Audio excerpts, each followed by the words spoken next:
కావాలా?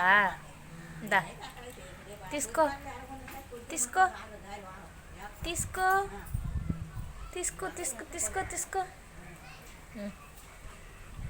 Hi friends, పిల్లలకి పాలు సరిపోవడం లేదా? అయితే ఈ చిన్న చిన్న టిప్స్ పాటించండి.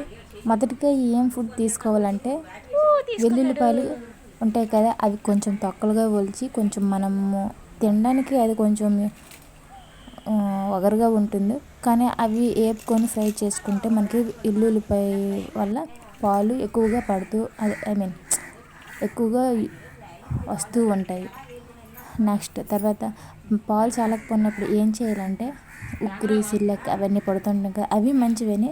బట్ కాకపోతే ఏంటంటే పల్లెటూరులో మనకి అంబలి మంచిది అనమాట. అంబలి అంటే రాగి పిండితో చేస్తారు కదా, అది పడితే ఇప్పుడు ఈ వేసవి కాలంలో అది చాలా యూజ్ఫుల్గా ఉంటుంది, చల్లదనంగా ఉంటుంది, చలువ చేస్తుంది అన్నమాట. తర్వాత జలుబు చేస్తుంది అని అంటూ ఉంటారు కదా, వేసవికాలం కనుక అలాంటిది ఏమీ భయం అవసరం లేదు. నెక్స్ట్ ఏంటంటే ఉదయం సరికి గంజి ఉంటుంది కదా, చల్లదనం అంటారు, అది తింటే పిల్లలకి పాలు అనేవి పడుతుంటాయి, చాలా బలం కూడా. అది కూడా ఈ టిప్స్ పాటించండి. ఈ వీడియో మీకు నచ్చినట్టయితే సబ్స్క్రైబ్ చేసుకోండి. Thank you for watching.